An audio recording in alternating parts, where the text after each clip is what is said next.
The year is 1347. Ships dock in silence, carrying rats, fleas, and a darkness that would kill millions. But the true horror is not only the death itself, it is what the survivors did to escape it. From bloodletting rituals to charms carved from bones, Europe became a theater of superstition, where cures were as terrifying as the plague. Tonight, step into the nightmare of history. 100 creepy facts about the Black Death, where human fear gave birth to the macabre. In the darkness of medieval Europe, beneath the uneven cobblestones and twisted alleys of towns that seemed innocent by day, an invisible predator prowled with patience and cruelty, unseen yet utterly lethal. Rats, their sleek dark bodies slipping through barns, markets, and merchant ships, carrying with them a deadly army of tiny fleas, each one a minute executioner. No one could see the threat, yet it moved with unerring purpose, riding upon the grain, the timber, the sacks of flour, finding the soft skin of humans, burrowing into their lives as effortlessly as shadows consume candlelight. Children played in the streets while the creatures skittered past. Mothers baked bread while death hopped silently over their shoulders, and merchants counted coins while entire families were claimed by fever, buboes swelling under armpits, groins, and necks as the invisible horror multiplied, whispered through the blood, and left trembling corpses behind. People began to notice that the world had changed, that even the sun could not chase away the chill that the plague had brought, and they whispered stories of curses, of divine wrath, of witches who rode the night, all explanations desperately filling the void left by ignorance. Yet the rats did not care for superstition, nor did the fleas heed prayers. They obeyed the law of nature and disease, spreading contagion with mechanical precision, while humanity staggered blindly, clutching at candles, charms, and the fleeting comfort of family. Whole towns emptied in silence, the walls of houses echoing with the absence of laughter, replaced by the moans of the sick and the ceaseless scraping of vermin beneath the floorboards, a sound that no one could ignore once heard, as if the earth itself whispered warnings that no one wanted to believe. Markets were abandoned, streets deserted, and even the clanging bells of churches, once a summons for devotion and hope, rang hollow, tolling for the dead who had no time to pray, for the living who would soon join them, and for the rats, ever patient, ever waiting, carrying the plague from port to port, from home to home, a shadow within a shadow, a terror without face or motive. It was a world where silence roared, where the ordinary became monstrous, and where the smallest creatures humans had long ignored or considered pests became the architects of apocalypse, crafting an invisible siege against humanity itself, one bite at a time, one fevered cough at a time, one shadow creeping through the night, reminding every terrified soul that in this world of rats, fleas, and creeping darkness, death had learned to walk unnoticed, and every street, every alley, every home could be the stage of its silent, unrelenting theater of horror. The world had become a puzzle with pieces missing, a landscape of despair where the familiar laws of life seemed to have been stripped away, leaving humanity adrift in a storm of fever, fear, and incomprehensible loss, where neighbors whispered of invisible assassins while clutching at the handful of faith they could still remember. Yet no priest, scholar, or healer could provide answers, only gestures, prayers, and remedies that barely scratched the surface of the plague's relentless hunger. Streets that once hummed with commerce and laughter were now barren corridors of uncertainty, empty markets littered with rotting food, abandoned carts, and the echo of hurried footsteps fading into silence, while the sick were dragged into dimly lit homes, where candlelight flickered across walls damp with sweat and terror, illuminating the swelling buboes, the pallor of skin turning gray and green, the eyes hollowed by pain. And yet no one could explain why some survived and others succumbed in hours, leaving friends and families caught in the cruel lottery of death. Doctors and apothecaries once trusted paced nervously through their chambers, books clutched in trembling hands, testing concoctions of herbs, oils, and bloodletting, while the patients screamed, convulsed, and whispered their final prayers, and still the disease moved with a logic they could not decipher, as if guided by some unseen intelligence, as if the earth itself had shifted beneath their feet, and the rules of existence had been rewritten by an invisible hand. Superstitions flourished like weeds, growing unchecked in the fertile soil of fear. Flags waved with strange symbols to ward off spirits. Candles were burned in sacred patterns. Amulets of silver and dried flowers were pressed against swollen flesh, and entire villages held processions of masked figures, hoping that ritual alone could bend fate. Yet each day brought fresh horror, new deaths, and more questions that dissolved into the damp night air like smoke, escaping through cracked shutters. People spoke in hushed tones of miasmas, of divine punishment, of conspiracies orchestrated by unseen forces, of witches and Jews accused without proof. As society frayed under the pressure of confusion, grief, and suspicion, and every quiet street hid the threat of a silent demise, every home could become a tomb, and the knowledge that no explanation existed gnawed at minds already teetering on the edge of madness, leaving a world without answers, a world where every breath might carry death, every handshake might betray love, and every whispered hope might vanish in the shadow of the invisible enemy, stalking silently through cities, farms, and forests, a plague that rendered intellect impotent, faith fragile, and survival a matter of luck, instinct, and grim endurance. And in this terrifying vacuum of certainty, humanity discovered what it truly meant to live without understanding, to walk with shadows, and to measure time not in days or months, but in the brief, uncertain beats of a heart,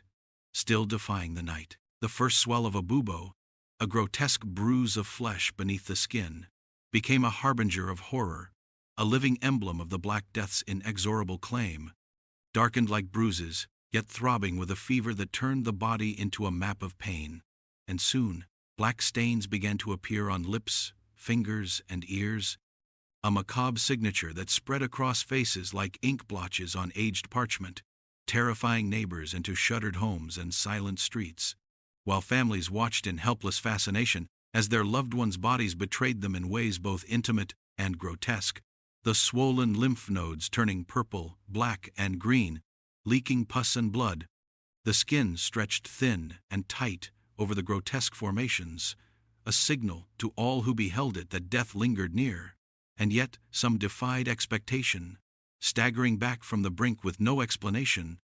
igniting whispered rumors of blessings, curses, or divine protection. But these fleeting survivors only deepened the mystery, leaving communities unsure if any pattern existed in the plague's cruel logic. Physicians, garbed in masks stuffed with herbs and cloves, approached the afflicted with trembling hands, their tools crude but trusted. Lancets, knives, and cups designed to draw out the tainted humors,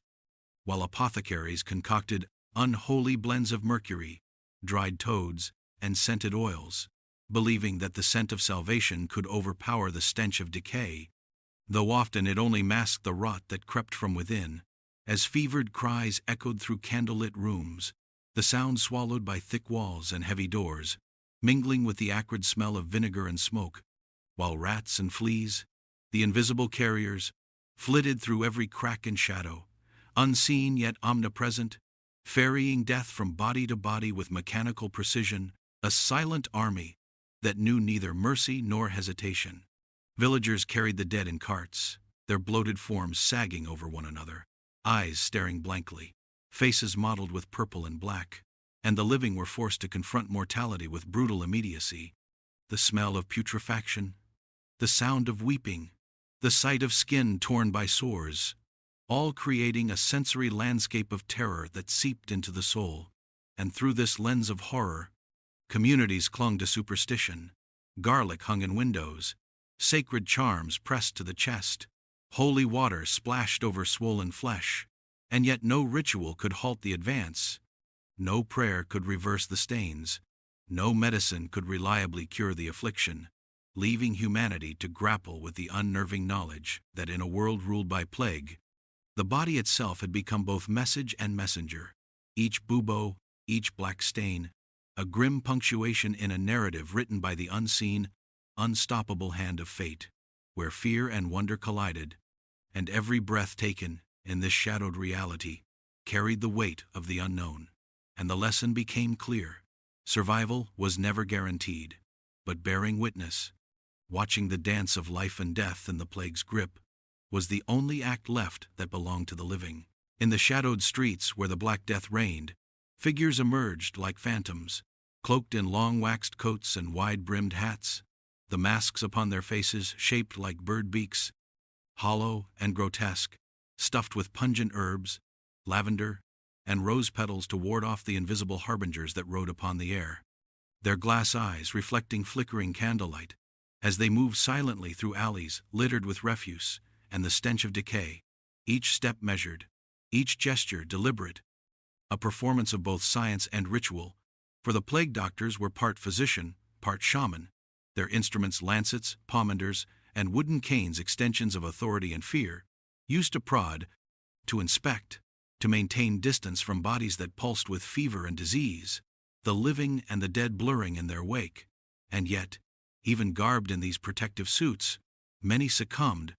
the beak and wax merely theater against a microscopic enemy whose cruelty respected neither attire nor intent, while townsfolk watched from shuttered windows, hearts thudding with awe and dread,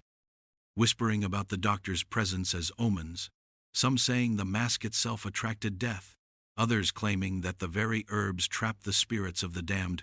and the reality was a mixture of both superstition and observation, for these masked figures became symbols, embodiments of hope and terror entwined, walking through a landscape that smelled of vinegar, tar, and burning flesh, navigating around carts of the dead, whose bloated forms sagged under the weight of lost life. The birds' beaks pointing forward like instruments of prophecy, their tips absorbing the odors and fears of entire households, while the doctors jotted notes on parchment, diagrams of buboes, observations of blackened skin, patterns in the spread of plague, though none could predict the individual fate of the afflicted, leaving their work simultaneously scientific and futile, a strange paradox of knowledge and helplessness. As communities clung to every movement, every signal, interpreting gestures of their masked guardians as warnings, instructions, or curses, their presence a constant reminder that death was near,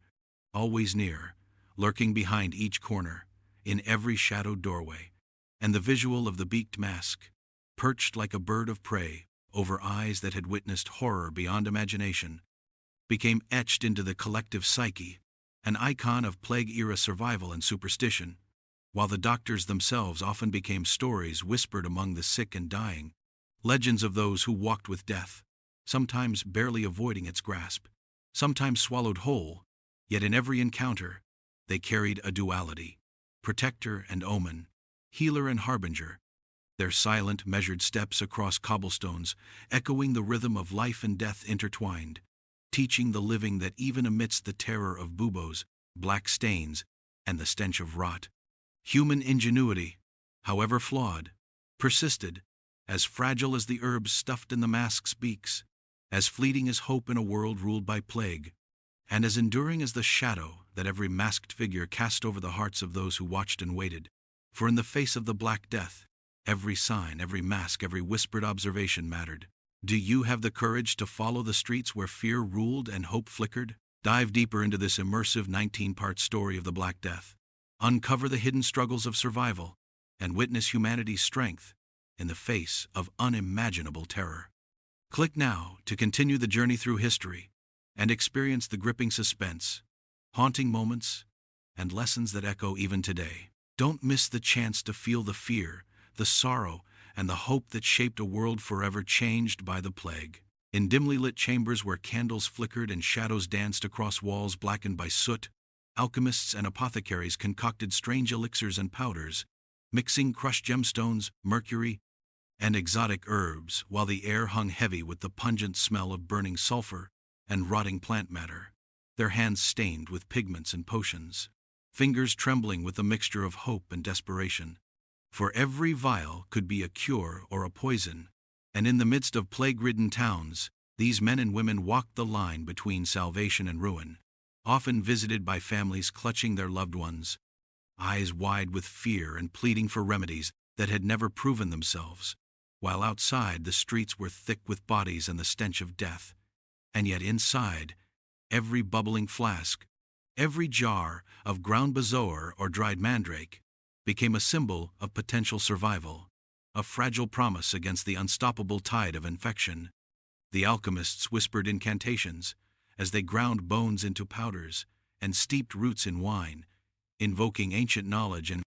forbidden texts, some scribbled in languages long dead, others written in cryptic symbols meant to unlock the secrets of life and ward off pestilence. And while rational medicine offered little,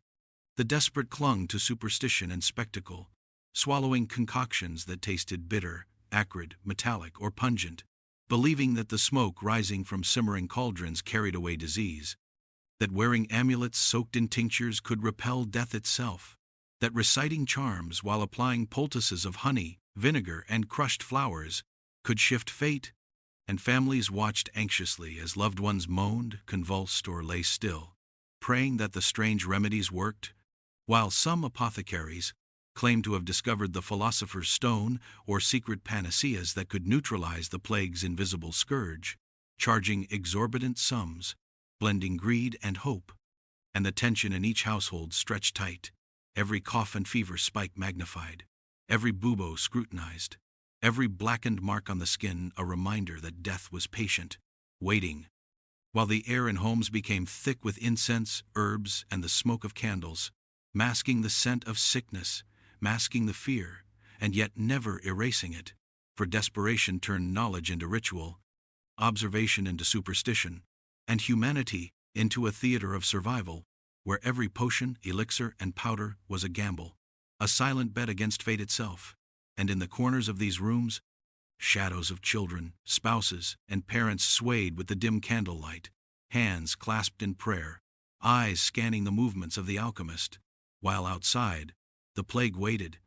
patient and indifferent, and the paradox of human ingenuity persisted, every mixture, no matter how grotesque or unproven, a testament to the will to live, to fight, to hope,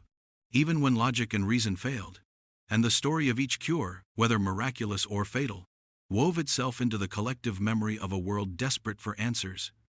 a world that clutched at every ember of knowledge and superstition alike,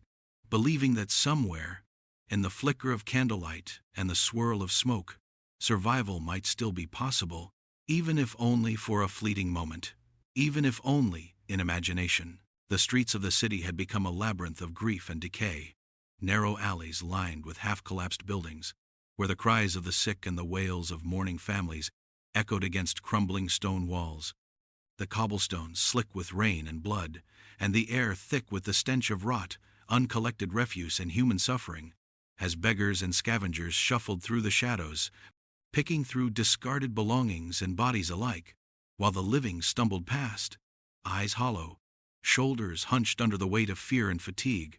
and merchants who once shouted to attract customers now whispered their wares with trembling voices, half hidden behind windows smeared with grime, while children clung to their mothers, coughing violently, cheeks pale, eyes too old for their age, and dogs prowled, scavenging, yelping, their ribs visible beneath patchy fur, as the very streets seemed to mourn, carrying the memory of laughter, commerce, and celebration that had long since vanished, replaced by the oppressive rhythm of survival, a city transformed into a theater of sorrow,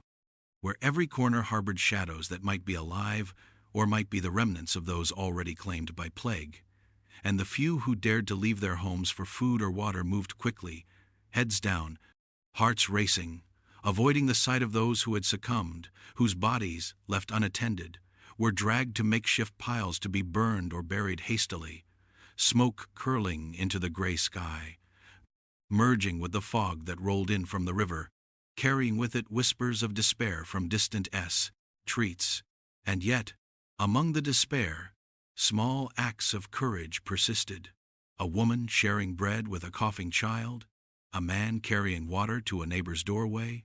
a priest muttering prayers over a frail body, gestures so fragile and fleeting against the enormity of suffering, yet powerful enough to pierce the darkness. And as night fell, the lamps that still burned cast trembling light on puddles reflecting the twisted faces of the city's inhabitants, the flicker highlighting the grime, the fear, the tears streaking down soot-covered cheeks, while rats darted between legs, ignoring the living, feasting on the dead, and the sorrow seemed endless, stretching from one street to the next, from one alley to the next, a continuous river of mourning. But still, life pushed forward, stubborn and raw. Mothers whispering lullabies to children in doorways, lovers holding hands in silence, merchants locking away their goods and offering them to the needy, a fragile thread of humanity against a backdrop of relentless death. And through it all, the city itself seemed to breathe, inhaling grief and exhaling the faintest hope. And every footstep echoed, every cough resonated, every whispered prayer was carried down the alleys and squares, forming a chorus of sorrow and determination, a testament to survival in the most brutal of times. And the streets of the city, scarred and broken, became both a warning and a monument, telling the story of a people battered by plague but still clinging to one another, still moving, still living, even as death circled patiently in every shadow. No one could see it, no one could touch it, yet the terror it wrought was absolute, invisible threads of death weaving through homes, marketplaces, and churches alike, a silent predator that struck without warning. And the city trembled under its unseen weight, as families barricaded doors, hung herbs and foul-smelling charms in windows, and whispered incantations against a force that could not be named or reasoned with, while the streets emptied of laughter and commerce, leaving only the hollow echo of footfalls, the shuffling of the ill, and the distant crackle of burning pyres. And physicians in stiff, waxed masks moved through the alleys with measured steps, their eyes darting behind dark lenses, hands trembling over glass vials and pungent potions, knowing that no ointment or concoction could halt the invisible scourge. And merchants who once wielded coin as power now clutched it uselessly, bargaining for food, water, or a scrap of medicine that might keep a loved one alive for another day, while mothers pressed fevered children to their breasts, feeling the tiny bodies burning with fever, watching for every cough, every pallor, every unnatural silence, aware that the enemy could claim life with the gentlest of touches or the faintest breath. And soldiers, once confident with swords and shields, patrolled empty squares, masks pulled low, praying that their steel and discipline could protect them from a foe they could not see, could not strike, could not negotiate with. And rumors twisted through the city like a wind through reeds, tales of invisible beasts, of shadows that lingered, as of spirits or curses, each whispered theory more desperate than the last. And still, the unseen enemy moved methodically, leaving no path untouched, no corner safe, no family intact, reducing the proud city to a skeleton of its former self, where the living tiptoed among the dead, unsure who would be next. And children learned the language of fear before learning the language of words, their eyes wide, their fingers clutching tattered dolls, listening to the coughs and groans that marked another soul claimed. And even the clergy, once confident in their prayers and relics, admitted to trembling hands and shaken voices as they blessed homes and bodies, as if divine intervention itself might falter against the relentless invisible foe. And scholars debated in dimly lit rooms, poring over manuscripts and pestilence records from other cities. But no answer could explain how this enemy traveled unseen, how it seeped into walls, mingled with air, and struck with impartial cruelty, while outside, the wind carried the scent of smoke, rot, and herbs, mixing them into a nauseating perfume that seemed to taunt the survivors, reminding them that every breath was a risk, every encounter a gamble. And yet, despite fear, despair, and helplessness, people still rose each day, moving through empty streets, tending to the sick, carrying water, sharing meager food, whispering prayers, clinging to fragile threads of hope. For even in the shadow of the unseen enemy, life persisted stubbornly, painfully, beautifully, and the city, scarred but alive, became a testament to human endurance, a place where courage and fear intertwined, where every heartbeat was both a rebellion and a surrender. And the unseen enemy, though invisible, defined the rhythm of every life, every step, every whispered plea in the darkness of a world held hostage by a terror that could not be seen. The city, once a vibrant maze of narrow lanes and bustling markets, became a fortress overnight, barricades thrown up in panic, gates locked, and guards posted with orders to turn away anyone showing the slightest sign of illness, while neighbors watched one another through shuttered windows, suspicion and fear hardening like stone in every glance, and families huddled together in darkened rooms, rationing bread and water, whispering to keep hope alive, as couriers and officials in wax masks patrolled the perimeters, announcing quarantine orders that split neighborhoods in half, forcing the sick to endure isolation in stinking rooms, sometimes with only the groans of the dying for company. And even the wealthiest homes, previously symbols of comfort and privilege, could not escape the reach of these walls, for the unseen enemy respected no status, no coin, no lineage, and rumors swirled that some had tried to flee the city, only to be turned back by armed guards or left to wander in the forests, where death waited with patient inevitability, while inside, desperate measures were taken, doors sealed, rooms fumigated with burning herbs and pungent smoke, and children were kept in silence, taught that a cough could mean exile, that a fevered brow could lead to confinement, and the priests, once free to move among the faithful, were now restricted to their sanctuaries, delivering blessings from behind iron bars, as the faithful pressed their hands against cold wood and whispered prayers to saints they had once taken for granted, while merchants adjusted to the new normal leave, eyeing baskets of food outside quarantined homes, ringing bells to announce deliveries, fearful that contact could invite death, and doctors and apothecaries, limited in numbers and resources, made rounds with grim determination, fumigating halls, recording symptoms, and moving swiftly to prevent the spread, knowing each delay could cost lives, each misstep could be fatal, and as walls rose and streets emptied, the city became a place of shadows and echoes, where silence carried the weight of absence and loss, and yet, amid the despair, human resilience flickered, as neighbors whispered words of comfort, shared meager scraps, and tended to the sick through cracks in doors and narrow windows, unwilling to abandon each other, even as fear threatened to fracture every connection. And outside the walls, wild dogs and scavengers roamed empty squares, while the wind carried the scent of smoke, disease, and decay through alleys, once alive with music, laughter, and debate, leaving only the sound of distant cries, the rustle of tattered clothing, and the echo of human footsteps, softened by exhaustion and caution, and the city itself seemed to breathe, pulsing with an unnatural rhythm, each heartbeat measured against the invisible threat, each day a test of endurance, each night a trial of courage, while the walls, both literal and invisible, shaped a new reality where life and death were separated by wood, stone, and iron, and where hope was fragile yet stubborn, surviving behind quarantines, across alleys, through whispered prayers, and in the determined eyes of those who refused to let fear entirely consume the heart of a city held hostage by an unseen enemy. And even as walls divided, humanity endured. Silence fell over the city like a shroud, a weight that pressed on every chest, muffling footsteps, conversations, and the once familiar symphony of life. For now even birds avoided the streets,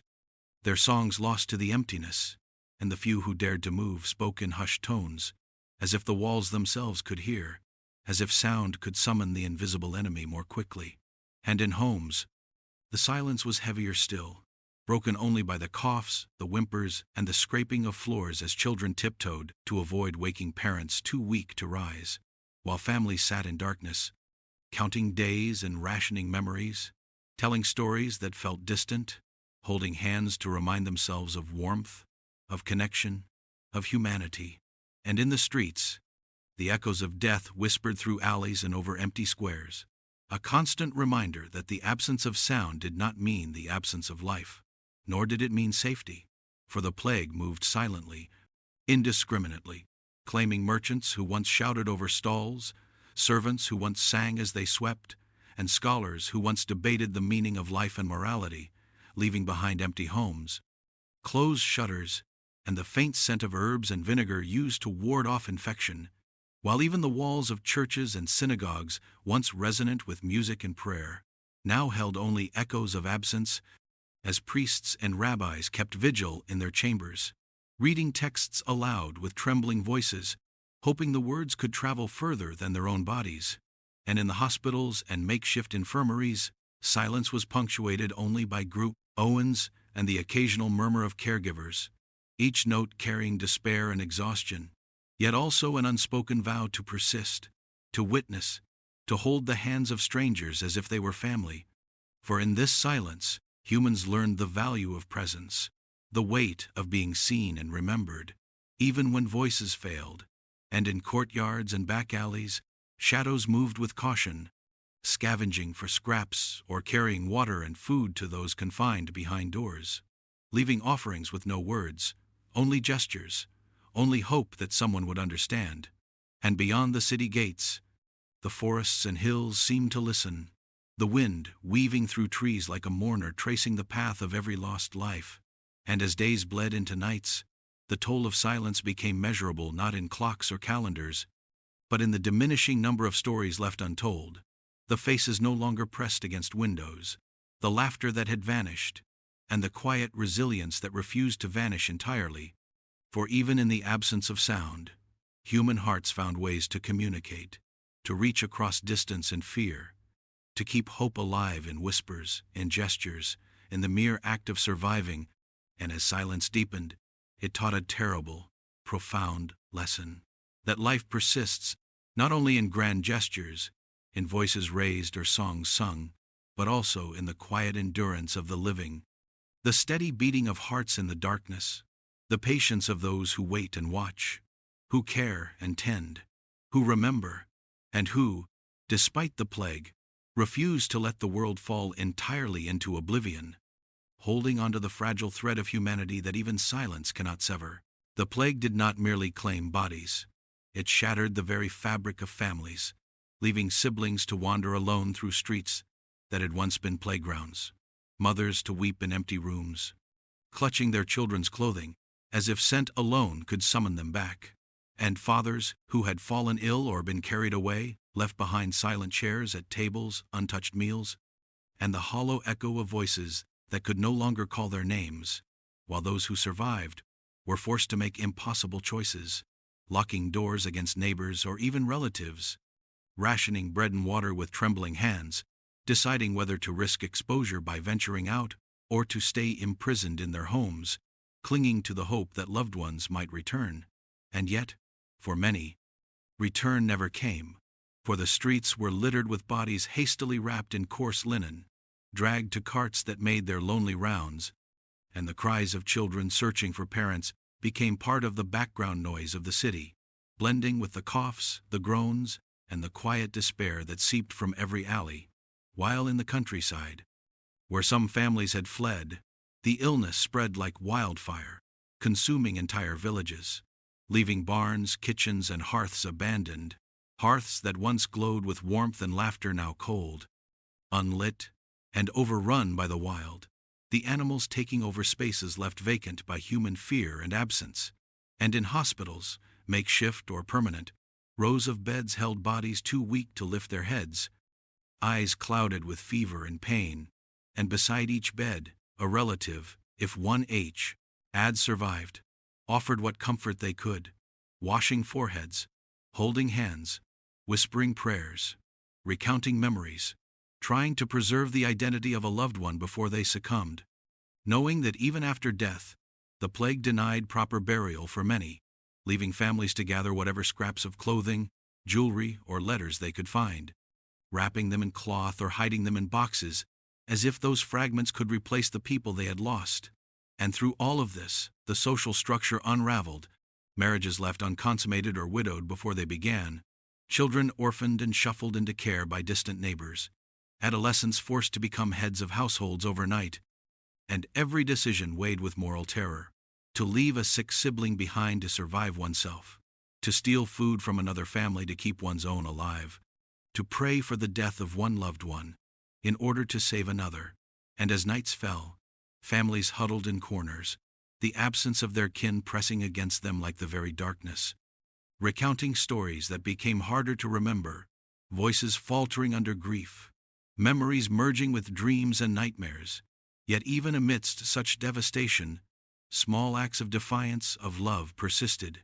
A mother hiding a loaf of bread for a neighbor's child, A brother carrying a sick sister down a street despite the danger. A father leaving a note with instructions for care.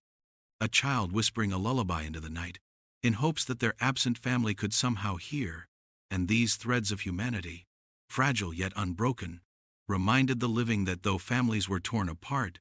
love persisted, echoing in the empty rooms, the quiet streets, and the very air itself,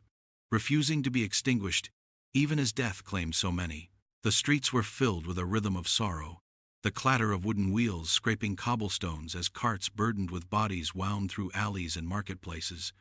each cart carrying the weight of lives abruptly ended, the air thick with the mingled scent of decay, incense, and fear, while onlookers, too weary or too terrified to intervene, stepped aside, some crossing themselves, others muttering prayers, and the men who guided these carts moved with grim determination, lifting corpses wrapped in thin shrouds, the soft plop of a fallen limb echoing against the walls of shuttered homes, while women followed behind, carrying the belongings of the deceased, small trinkets, coins, or scraps of clothing, each item a reminder of the person that once was. And children, when they dared, peeked from doorways or windows, eyes wide, trying to comprehend the sight of so many lifeless bodies, a procession of death that seemed endless. And yet the dead were not always afforded peace, for the sheer number overwhelmed the city's ability to provide proper burials, and so mass graves were dug at night, holes in the earth where multiple coffins were lowered, side by side, the sound of planks meeting soil punctuated by sobs and whispered names, while those still living struggled to maintain a semblance of ritual, laying sprigs of herbs or candles atop the coffins, murmuring blessings, hoping to guide souls safely into the afterlife. And even the carts themselves became symbols of both fear and necessity, with men and boys recruited, sometimes unwillingly, to push and pull them, muscles straining, faces pale, hands blistered. Yet they continued, knowing that if the bodies were left, disease would spread further, while others attempted to avoid these routes, taking longer paths home, hoping that distance might protect them. Yet shadows of carts and coffins followed them nonetheless, whispering reminders of mortality. And in marketplaces, the stalls were abandoned, the smell of food mingling with the scent of death, barrels overturned, coins scattered, animals scavenging the remains, while the city's bells tolled intermittently, not in celebration but in somber warning, signaling the arrival of another cart, another group of souls departing from the living world. And through it all, priests, monks, and healers did what they could, chanting, sprinkling holy water, guiding carts to designated grave sites, offering brief words of comfort to grieving relatives. Yet each act of piety was a small candle against an overwhelming darkness, and even amidst the terror, there were fleeting acts of humanity. A cart driver pausing to let a child place a flower on a coffin, a neighbor offering water to a weary pallbearer, a mother clutching the hand of her surviving son as they watched the procession pass, understanding that these coffins and carts carried not just bodies, but memories, love, and grief, a tangible reminder of the fragility of life and the resilience of the human spirit even in the shadow of relentless death. Inside shuttered homes, families huddled together, the dim glow of a single candle flickering against walls scarred by months of terror, the silence punctuated by coughing, the occasional moan of a neighbor, or the distant clatter of carts bearing coffins through empty streets, each sound a reminder that the unseen enemy could be lurking anywhere. Seeping through cracks in doors, whispered conversations, or unwashed hands, and children, once fearless in their play, now stared wide-eyed at shadows that moved without shape, their laughter silenced by the fear that any breath or movement could summon death, while parents, desperate to shield them, spoke in hushed tones about rationing food, keeping fires low, and avoiding contact with anyone who showed even the slightest sign of illness. And yet fear had a way of eroding reason, turning friends into strangers, neighbors into threats, as suspicion crept like ivy along walls, and those who ventured outside found themselves watched, silently judged, accused without words, the collective anxiety stretching taut over every alley, every doorstep, and the human need for connection warred with instinct to survive, leaving many to choose solitude over solidarity, locking themselves in rooms, barricading doors with whatever they could find, listening to the coughing and groans outside, imagining the faces of the dying in their own homes, fearing that they might be next. And as days bled into nights, even the familiar became alien. The sound of wind through trees, once comforting, now carried echoes of whispers and footsteps, the sight of an empty street a canvas for imagined horrors. And in this isolation, paranoia festered, turning minor ailments into signs of impending doom, dreams into nightmares, and ordinary acts like fetching water or tending a small hearth into ventures of courage, where every creaking floorboard or sudden draft could make a heart leap and a mind spiral, while the sick, separated from families to prevent contagion, endured a different kind of terror, stripped of touch and comfort, reliant on distant voices calling from corridors or over walls. And even those who remained healthy felt the heavy weight of solitude pressing in, the need for human touch, for laughter, for reassurance, gnawing at them. Yet they obeyed the invisible rules of isolation, understanding that survival required more than strength. It required vigilance, patience, and the surrender of all ordinary freedoms. As the city seemed to shrink to the size of one's room, fear becoming a companion, a teacher, and a jailer, and within this confined reality, small acts of defiance emerged. A parent singing softly to a child, a neighbor passing a bowl of broth through a window, a whispered story shared to keep minds from breaking. These fragile threads of humanity, reminding the isolated that while fear had them by the throat, it had not yet claimed their hearts, and that hope, though dim, flickered still in the quiet defiance of those who refused to surrender completely. The streets, once bustling with the clatter of hooves, the calls of merchants, and the laughter of children, had fallen into an eerie hush, where even the wind seemed hesitant to stir, and the cobblestones glistened under the pale sun, as though reflecting the emptiness of the city. Every doorway stood kenned, every market stall abandoned, and the few who dared to walk were shadows themselves, hurrying from one dark alley to another, their footsteps muffled against the stone, eyes darting for signs of danger. For the plague spared no one, leaving ghosts in its wake. And in that silence, sounds became amplified. A creaking sign swaying in the breeze, the distant bark of a dog scavenging among discarded refuse, the rattling of a broken shutter, each ordinary noise a sharp reminder that life had become a delicate thread, ready to snap at any moment, while rats scuttled openly through the streets, emboldened by the absence of humans, and the air carried a pungent mixture of smoke, decay, and unwashed earth, a constant reminder of death's proximity. Yet amidst the quiet, small acts of life persisted a woman peering cautiously from behind a shuttered window to toss scraps to a stray cat, a man emerging briefly to sweep a doorstep, a child clutching a threadbare doll, wandering to fetch water from a nearby well. And even these minor gestures felt monumental against the backdrop of devastation. For in the silence, every breath was measured, every glance weighed, every step taken with calculation. As neighbors watched one another through windows, their faces gaunt, eyes sunken, hoping to communicate without speaking, offering the faintest nods, the tiniest gestures, and through these muted interactions, the fragile threads of community held, though taut and frayed, while fear lurked behind every corner. A coughing echo from a deserted alleyway,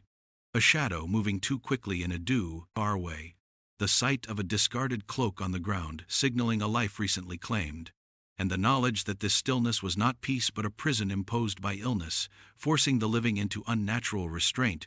reshaping time, turning hours into indistinguishable stretches of gray, each day blending into the next, as the plague dictated the rhythm of existence, and the silent streets became classrooms of resilience,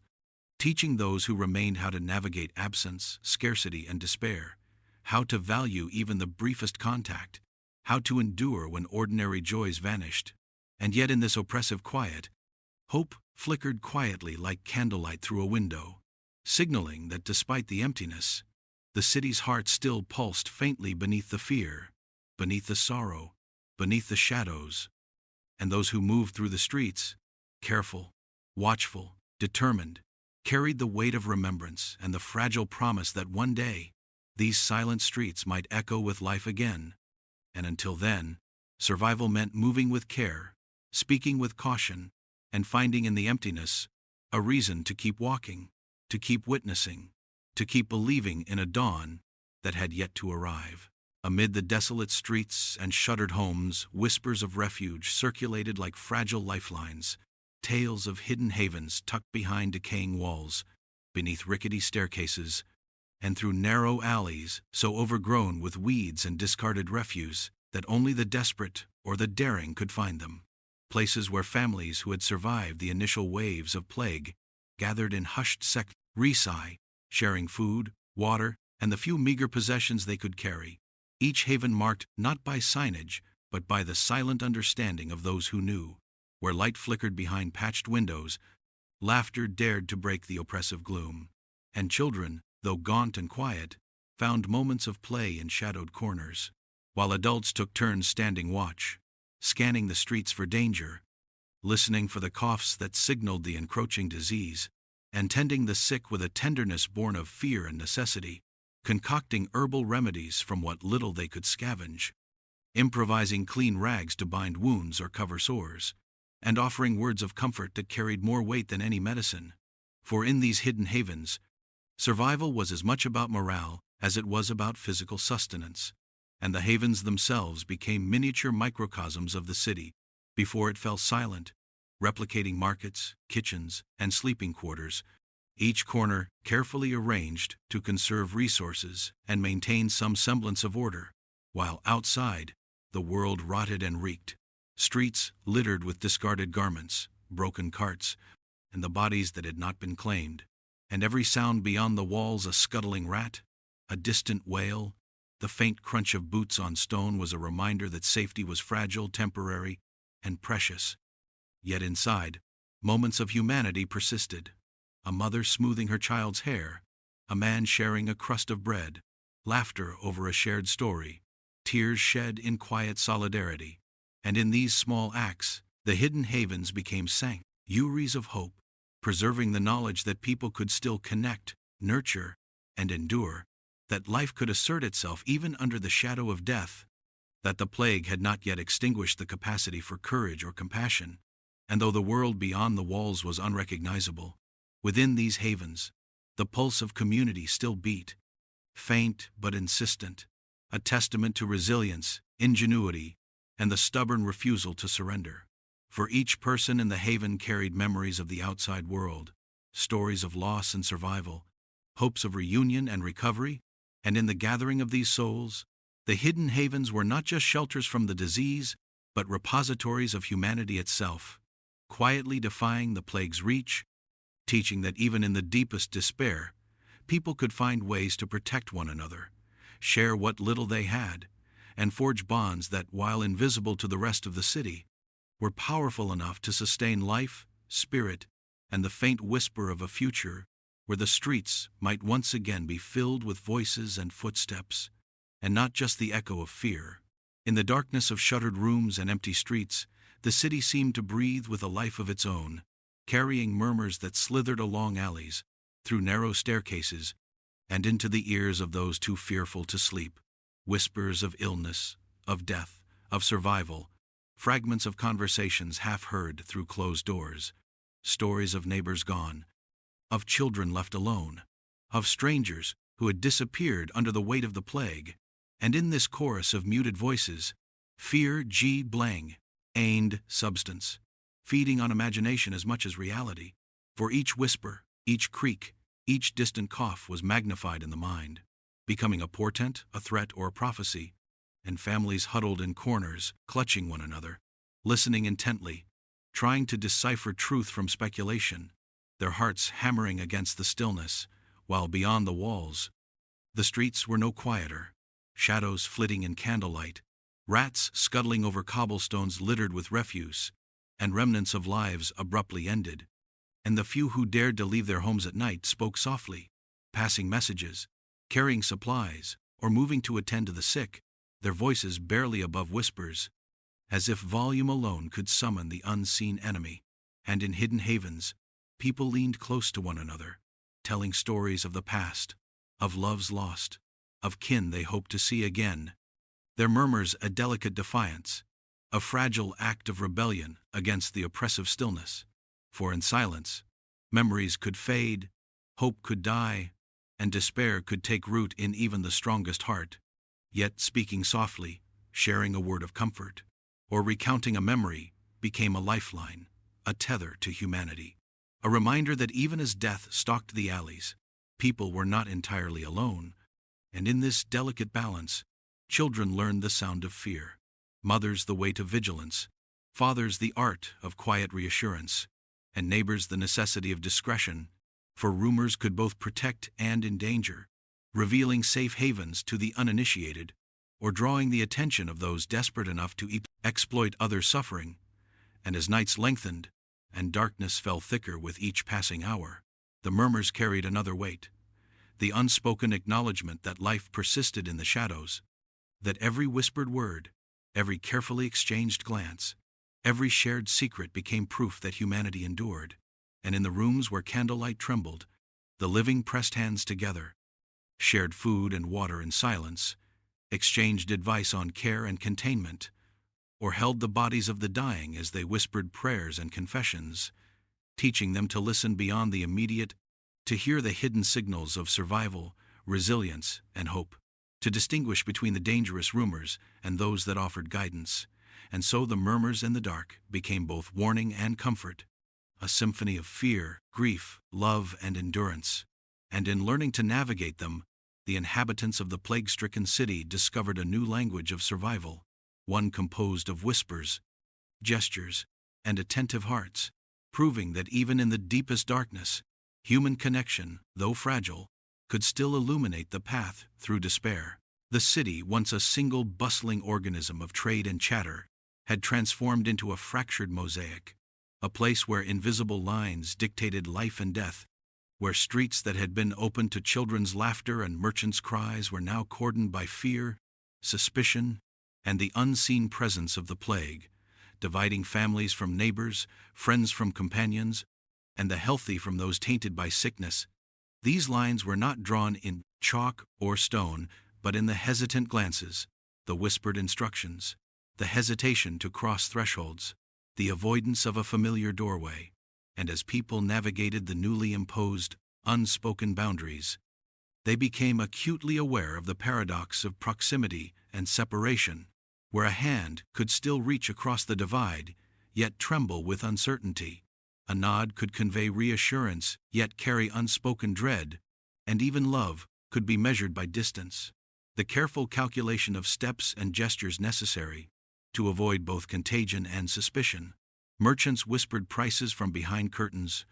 Children played in alleys that barely touched the boundaries of safety. Lovers communicated with eyes and subtle signs, while entire households rationed supplies and measured contact with outsiders. And the invisible divide extended beyond the streets, into thoughts and actions, transforming ordinary decisions into moral dilemmas. To help a sick neighbor could be to imperil oneself. To share food could be to draw unwanted attention. To speak could be to spread fear. To remain silent could be to withhold aid. And in this landscape of intangible borders, society became a careful negotiation between self-preservation and compassion, between fear and empathy, a constant weighing of risk versus human instinct. And in homes, families taught children to recognize not just danger, but the subtle markers of safety and trust, to notice who had been visited, who had been avoided, who carried illness in silence, while courtyards became places of cautious observation, where the sound of a cough, the glimpse of a fevered brow, or the look of a neighbor's hurried exit, signaled the shifting lines that separated life from death. And as the days turned into weeks, and the weeks into months, the invisible divide hardened in some ways yet softened in others, for necessity demanded crossing boundaries, for care required gestures that transcended fear. And in these crossings, moments of solidarity emerged, fleeting and fragile, acts of bravery and kindness that knit temporary bridges over the chasms of suspicion, while city leaders, healers, and watchmen struggled to enforce quarantine, to impose order, and to communicate the ever-changing risks. And yet the invisible divide could not be fully policed, because it existed not only in walls and barricades, but in minds and hearts, in the tension between human instinct to help and human instinct to survive, in the quiet decisions that shaped every interaction, in the delicate balance of proximity and avoidance, of touch and distance, of hope and fear. And as night fell, illuminating empty streets with flickering lanterns, it became clear that this invisible divide, though cruel and confining, was also the stage upon which resilience, cunning, and compassion could manifest, teaching the city's inhabitants that survival required both vigilance and humanity, and that even in separation, the bonds of empathy could stretch beyond what eyes could see, uniting people across the perilous gaps of a world remade by disease. The city, already fractured by invisible divides, began to vibrate with a haunting resonance, a chorus of sorrow that echoed through the empty streets and abandoned houses, a sound neither entirely human nor completely void, as the cries of the bereaved mingled with the groans of the sick and the silent prayers whispered behind shuttered windows, and every alley, every courtyard, every stone staircase seemed to carry the weight of absence, where mothers called names into the night that would never be answered. Children clutched tattered dolls, as if their comfort could stave off the relentless march of death, and neighbors, separated by walls and fear, listened through cracks in doors and shutters, catching fragments of anguish that stitched together a citywide tapestry of grief, while in markets long emptied of barter, the faint metallic ring of coins left behind by those too weak to continue reminded passers-by of the abrupt cessation of commerce and life, and funeral pyres on the outskirts flickered against the darkness, flames dancing to the rhythm of unspoken despair, casting shadows on crumbling walls that seemed to tremble with the collective lament, echoing down streets where shoes had long since stopped pattering, and horses no longer clattered along cobblestones. And the lament was not confined to the present, for it reached backward into memory, invoking the vanished past, the lost laughter of friends, the vanished vibrancy of festivals and sermons, and forward into a future fraught with uncertainty, where each breath was weighed against the invisible tally of survival and loss, and within homes, the silence between sobs was punctuated by the scraping of carts bearing the D, by the scraping of floors as families rearranged rooms to accommodate the living while honoring the departed, by the hushed muttering of prayers over flickering candles. And this symphony of sorrow was everywhere, in every glance exchanged across thresholds, in every hesitation to touch or to speak, in every nod and shake of the head that carried meanings unspoken yet deeply understood. And as dusk deepened into night, the echoes of lament transformed into a kind of rhythm, a pulse that, while sorrowful, bound the city's inhabitants together in a shared awareness of mortality and endurance, a reminder that though the plague had stripped away normalcy, companionship, and joy, it could not entirely erase empathy. For even in grief, human instinct sought connection, a comforting hand across a table, a whispered assurance through closed doors, a mutual acknowledgement of suffering that transcended fear and self-preservation. And in these moments, fleeting yet vital, the city learned to hear its own lament, not only as a reminder of loss, but as a quiet testament to resilience, as though the echoes themselves carried a promise that those who endured, who noticed, who reached despite risk, would somehow stitch themselves into the fragile, tentative hope that life could persist amid death, that lament, though heavy, could be a conduit for compassion, remembrance, and the smallest sparks of collective courage that might, in time, kindle a fragile renewal amidst the shadows of a city torn apart by plague. Amid the darkness and echoes of lament, small, almost imperceptible signs of life began to appear, as if the city itself were testing the resilience of its inhabitants. And in narrow alleys where shadows had reigned unchecked, children tentatively stepped outside, their eyes wide with curiosity and fear, discovering remnants of play left behind, a ball, a skipping rope, a chalk outline on a wall that hinted at joy before death had arrived, while neighbors, emboldened by the survival of a few familiar faces, began to exchange whispered greetings from windows and doorways, learning once more to measure the distance between caution and connection. And markets, once abandoned and silent, saw cautious hands return to stall tables, trading small goods and sharing scraps of food, and in homes, the sick who had endured the plague's worst days began to sit upright in beds, their voices weak but steady, reciting prayers and songs, their breaths, once shallow and fleeting, now carrying the rhythm of life, while in courtyards and gardens, herbs and vegetables sprouted with tenacity, tended by those who had learned to nurture despite fear, their hands dirty and calloused but determined. And at night, fires flickered in chimneys not as pyres but as hearths, casting warm light across stone walls, illuminating faces streaked with soot and tears yet softened by cautious smiles, and the city's churches and chapels,